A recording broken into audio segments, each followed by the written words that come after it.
Good morning. Welcome to mega TV morning paper analysis కార్యక్రమానికి స్వాగతం. ఈరోజు ప్రధాన పత్రికల్లోని ప్రధాన అంశాలను ఒకసారి చూద్దాం. ముందుగా మనం తెలంగాణకు సంబంధించినటువంటి ఆంధ్రజ్యోతి దినపత్రికను తీసుకుందాం. ఈరోజు ఆంధ్రజ్యోతి దినపత్రికలో ప్రధానమైన అంశం నిన్న తెలంగాణ వ్యాప్తంగా జరిగినటువంటి మున్సిపల్ ఎన్నికలకు సంబంధించిన విషయం. గతంతో పోల్చుకుంటే కొంతవరకు పెద్దగా తేడా లేదు, కానీ కొంతవరకు స్వల్పంగా పెరిగింది పోలింగ్ శాతం. 73% పెరిగి ఈసారి పోలింగ్ మొత్తం నమోదైంది. అయితే ఈ అత్యధికంగా మాత్రం చౌటప్పల్లో ఎక్కువగా అత్యధిక శాతం పోలింగ్ నమోదైంది, 91.91%. ఆ తర్వాత ఈ కార్పొరేషన్లోకి వచ్చేటప్పటికి మున్సిపాలిటీలు అయితేనేమో చౌటప్పల్లో అత్యధికంగా పోలింగ్ శాతం నమోదైంది. ఇక కార్పొరేషన్లో వచ్చేటప్పటికి అత్యధికంగా నల్గొండలో 77.36%.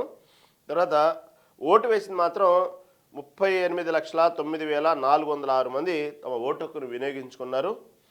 మిర్యాలగూడలో అయితే జరిగినటువంటి టోటల్ ఓవరాల్గా ఈ విధంగా పోలింగ్ శాతం అయితే నమోదైంది. గతంతో పోల్చుకుంటే కొంత స్వల్ప తేడా ఉన్న కొంచెం ఎక్కువ శాతమే ఈసారి నమోదైంది. పెద్దగా తేడా ఏం లేదు, లిటిల్ బిట్ తేడా ఉంది.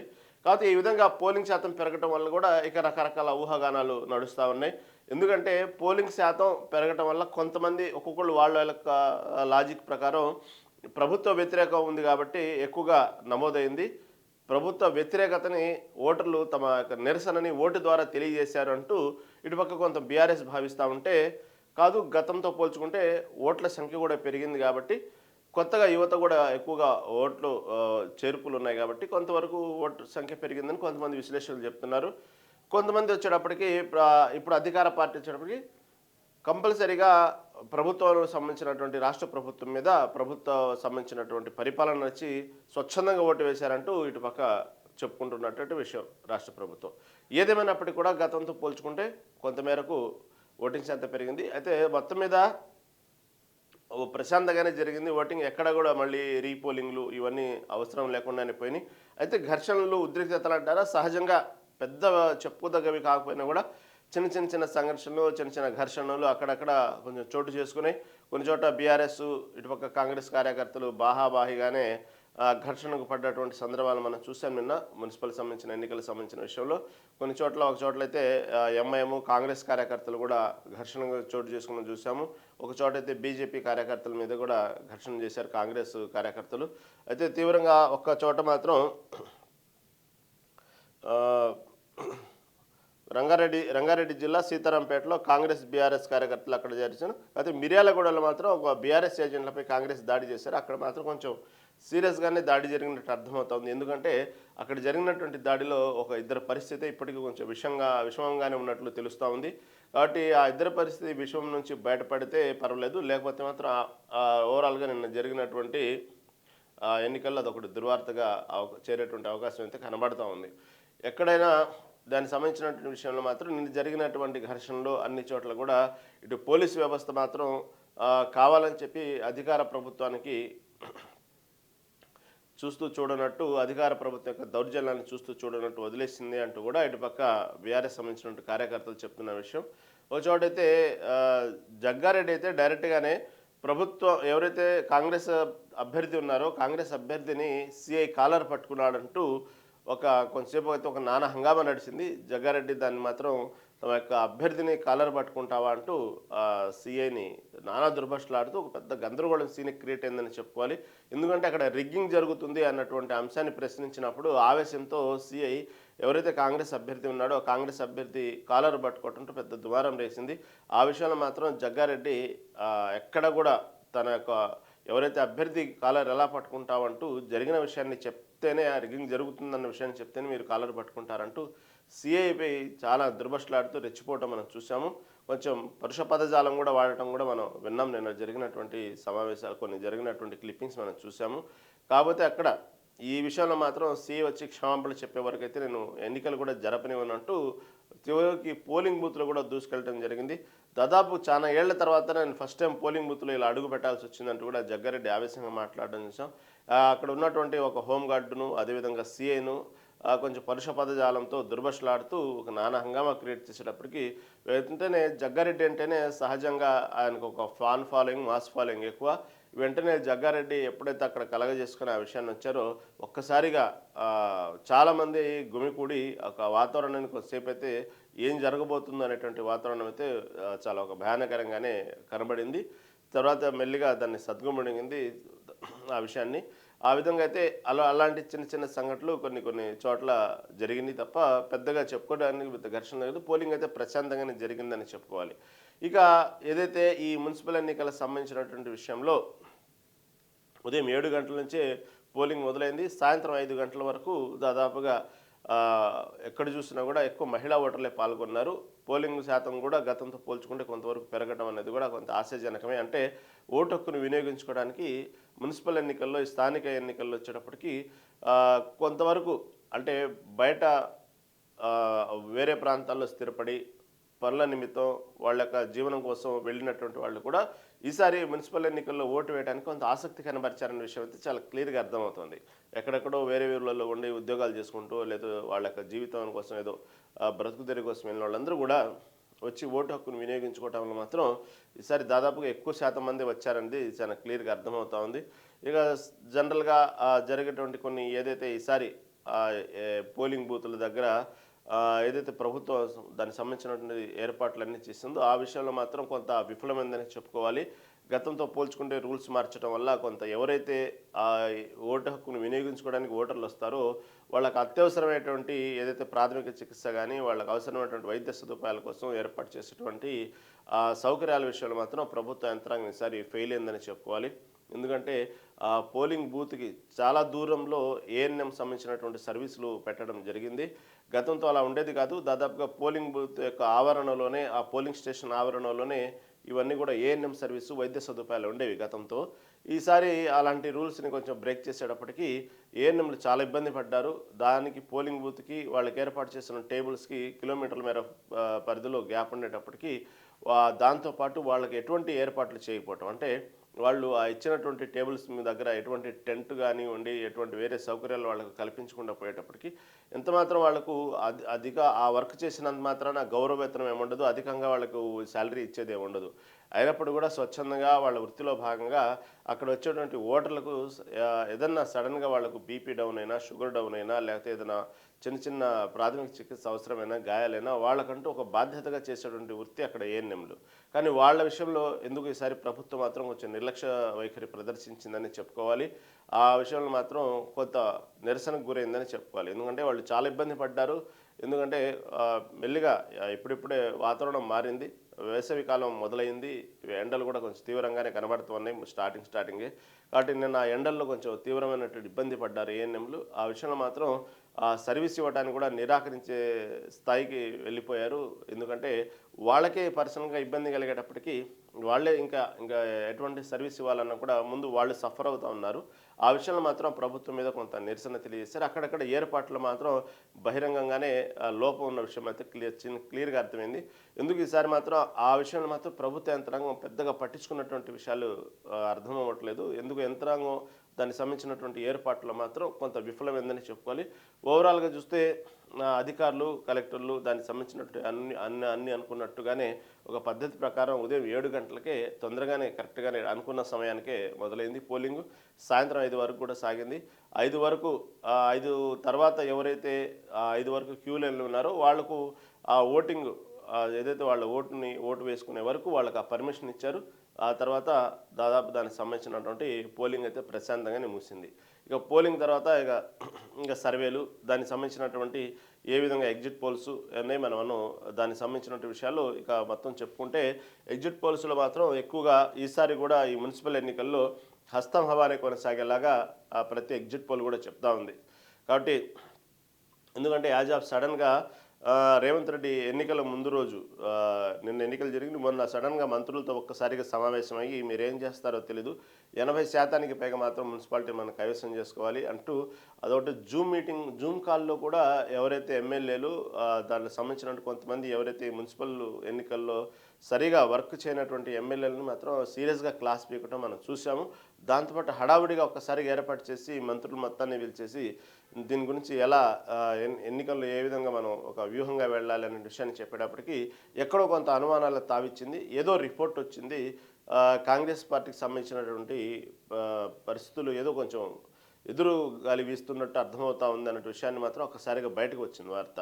కాబట్టి ఎందుకు అంత సడన్గా సడన్గా ఎందుకు ఏర్పాటు చేశారు, సడన్గా మంత్రులు ఎందుకు పిలిచారు, జూమ్ మీటింగ్ని ఎందుకు ఎమ్మెల్యేలు పిలిచారు, ఇన్ఛార్జీలు ఎందుకు పిలిచారు, మున్సిపాలిటీలు మాత్రం రాకపోతే మాత్రం బాగోదంటూ అంత సీరియస్గా ఎందుకు వార్నింగ్ ఇచ్చారు, తర్వాత తీసుకునే పరిణామాలు వేరేగా ఉంటాయని ఎందుకు అంత వార్నింగ్ ఇచ్చారు అంటే ఎక్కడో కొంత తేడా కొడుతుంది, ఎక్కడో కొంత నెగిటివ్ వార్తలు ఇంటెలిజెన్స్ ద్వారా వచ్చినాయి అనేటువంటి విషయాన్ని అయితే బహిరంగంగా బయటకు వచ్చింది.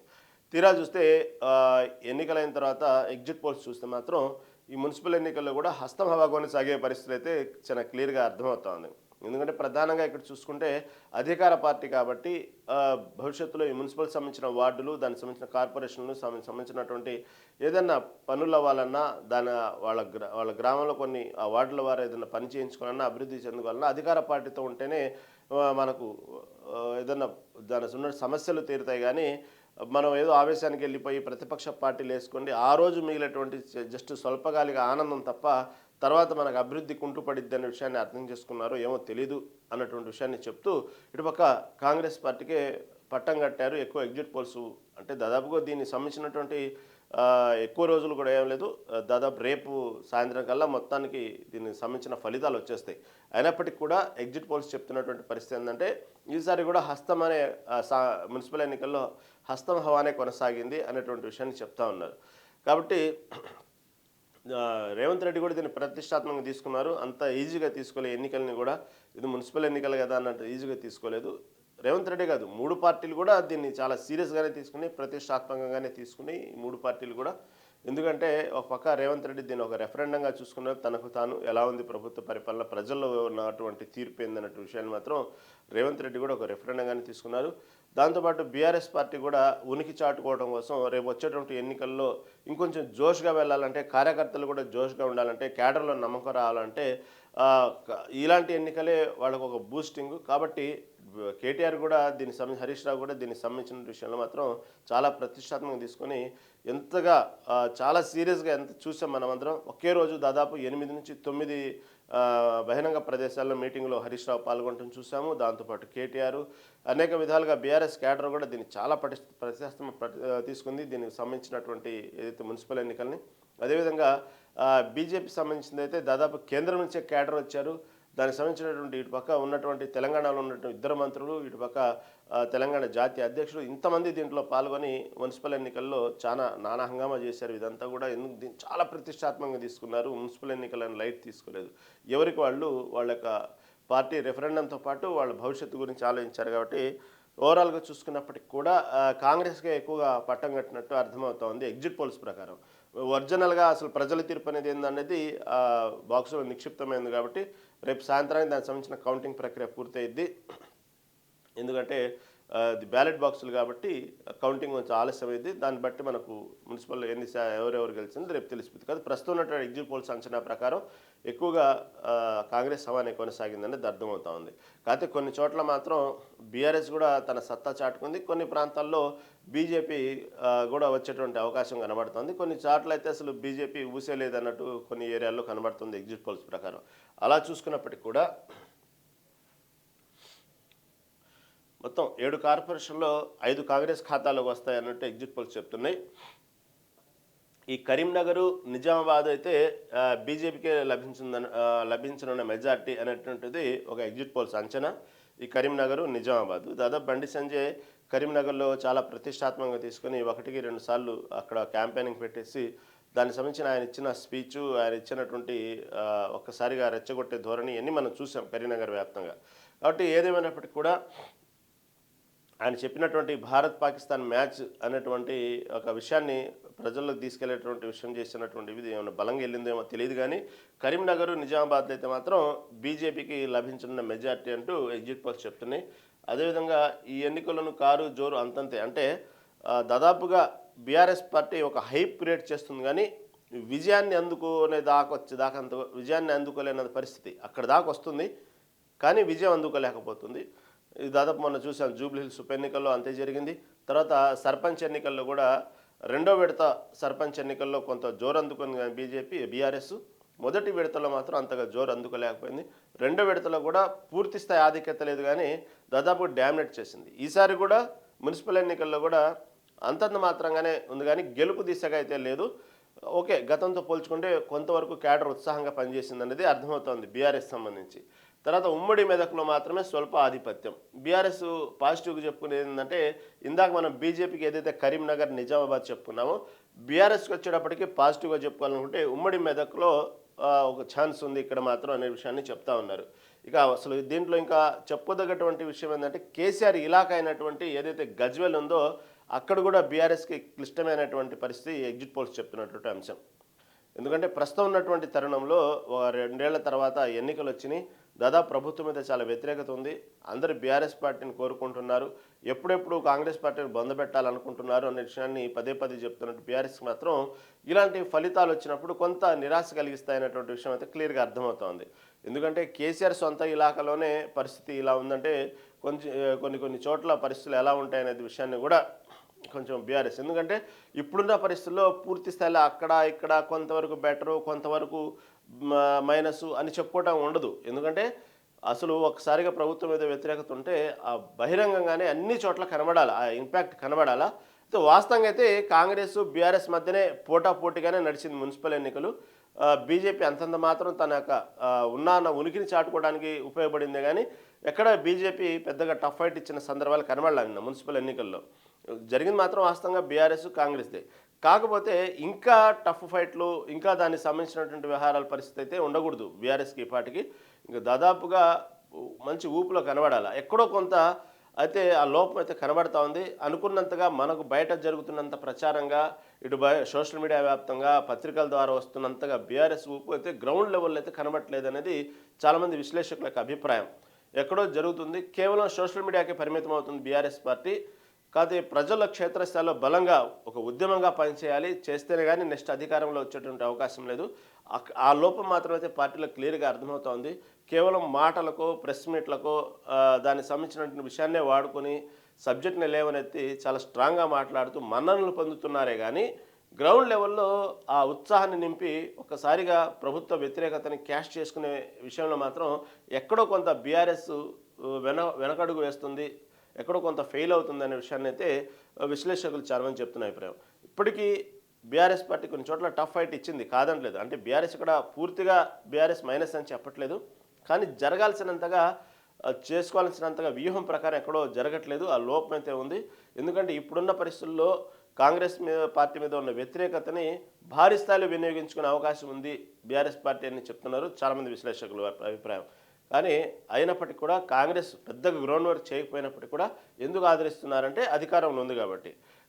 ఆ మాత్రం కూడా ఇంపాక్ట్ లేకుండా చేయొచ్చు బీఆర్ఎస్ పార్టీ, ఎందుకో క్షేత్రస్థాయిలో ఉద్యమంగా పనిచేయలేకపోతున్నారనేది చాలామంది అభిప్రాయం. ఎందుకంటే కేసీఆర్ ఇలాకా గజ్వెల్లోనూ కూడా పరిస్థితి ఇలా ఉందంటే కొంచెం కష్టం. తర్వాత సిరిసిల్లలో ఎగురునున్న గులాబీ జెండా. ఇక సిరిసిల్లలో దాదాపుగా గెలుపు ఖాయంగానే కనబడుతుంది ఎగ్జిట్ పోల్స్ అంచనా ప్రకారం గులాబీ. ఇక తర్వాత 100 పట్టణాల్లో కాంగ్రెస్ బాగా. దాదాపు గతంతో పోల్చుకుంటే ఈసారి కొన్ని కొత్త ప్రాంతాలు, కొన్ని మున్సిపల్ ప్రాంతాలు కొన్ని ఎక్కువగానే భారీగానే కాంగ్రెస్ పార్టీ కైవసం చేసుకోవడానికి అవకాశం ఉంది అనేది ఎగ్జిట్ పోల్స్ అంచనా. ఏమైనప్పుడు కూడా కాంగ్రెస్ జెండా ఎగిరే అవకాశం కనిపిస్తుంది. పంచాయతీ ఎన్నికల్లో మెజార్టీ సర్పంచ్ స్థానాలను దక్కించుకొని గ్రామీణ తెలంగాణపై పట్టు సాధించిన అధికార పార్టీ మున్సిపల్ ఎన్నికల్లోనూ కూడా అదే జోరు కొనసాగించే సూచనలు అయితే స్పష్టంగా కనిపిస్తున్నాయి. క్షేత్రస్థాయి పరిశీలన ప్రకారం 70% చెరువుల మున్సిపాలిటీలు, 5 కార్పొరేషన్ల హస్తం పార్టీకి స్పష్టమైన ఆధిక్యం లభించే అవకాశాలు ఉన్నాయి. ఇక మిగిలిన మున్సిపాలిటీలు, కార్పొరేషన్ల ప్రత్యర్థి పార్టీలతో కాంగ్రెస్ గట్టి పోటీ ఎదుర్కొన్నట్టు తెలుస్తూ ఉంది. కాగా రాష్ట్రంలో ప్రధాన ప్రతిపక్షమైన బీఆర్ఎస్కు ఎన్నికలను ఆశించిన ఫలితాలు దక్కకపోవచ్చని అంచనాలు చెబుతున్నాయి. గత మున్సిపల్ ఎన్నికల్లో దాదాపు 95% పైగా సీట్లు దక్కించుకున్న గులాబీ పార్టీ ఈసారి మాత్రం ఉమ్మడి మెదక్ జిల్లాలో మాత్రం కొంత స్వల్పాధిక్యం కనబడతా ఉంది. ఇక తర్వాత ఇక దీని మీద ఏదైతే జరిగినటువంటి నిన్న ఎన్నికల మీద అభిప్రాయం చూసుకుంటే ఈ ఓటమి భయంతోనే రేవంత్ రెడ్డి దౌర్జన్యాలు చేశారంటూ గులాబీ సైనికులు అయితే ఒక పోరాట స్ఫూర్తి అంటూ కేటీఆర్ చెప్తుంటే అడుగడుగున అధికార దుర్వినియోగం జరిగింది అంటూ హరీష్ రావు చెప్పడం మనం నిన్న చూసాం. అయినప్పటికీ కూడా ధైర్యంగా నిలబడి గులాబీ కార్యకర్తలు తమ యొక్క పనితీరును, తన యొక్క పార్టీ మీద అభిమానాన్ని చాటుకున్నందుకు వారందరికీ ధన్యవాదాలంటూ స్పెషల్గా హరీష్ రావు ఒక ప్రెస్ నోట్, ఒక చిన్న లేఖ విడుదల చేశారు వాళ్ళ కార్యకర్తల కోసం. అందరిని అభినందించారు కష్టపడి పనిచేసినందుకు. ఎన్ని అధికార పార్టీ ఎన్ని దౌర్జన్యాలు చేసినా, ఎంత అక్రమం చేసినప్పటికీ కూడా ఇది ఎదురొడ్డి నిలబడినందుకు మీ అందరికీ ధన్యవాదాలంటూ వాళ్ళ కార్యకర్తల కోసం ఒక స్పెషల్ ఒక లెటర్ని రిలీజ్ చేశారు నిన్న హరీష్ రావు. దాంతోపాటు కేటీఆర్ కూడా గులాబీ సైనికులు ఈ విధంగా పోరాడంటే అది ఒక పోరాట స్ఫూర్తి. మొదటి నుంచి అసలు పోరాట స్ఫూర్తిలోనే పుట్టింది బీఆర్ఎస్ పార్టీ, టీఆర్ఎస్ అప్పట్లో. కాబట్టి అలాంటి పోరాట స్ఫూర్తిని ఇప్పటికీ ప్రదర్శిస్తున్నారు. అసలు పోరాట స్ఫూర్తి ఉన్నదంటే ఏకైక పార్టీ అది బీఆర్ఎస్ అంటూ ఇటుపక్క కేటీఆర్ చెప్పిన విషయాన్ని మనం చూసాం. తర్వాత ఇక ఇక బీజేపీ సహజంగానే కాంగ్రెస్ అరాచకాలపై ఫిర్యాదు చేసినా పట్టింపు లేదంటూ ఎన్నికల సంఘంపై రామచంద్రరావు ఆరోపణ.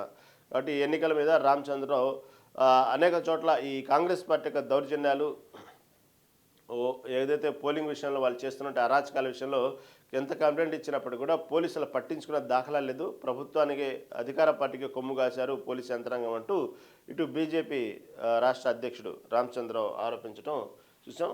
ఏమైనప్పుడు కూడా 90% స్థానాన్ని మావే అంటూ ప్రతిపక్షాల ఆరోపణలు ప్రజలు నమ్మలేదంటూ ఇటుపక్క టీపీసీసీ అధ్యక్షుడు మహేష్ కుమార్ గౌడ్.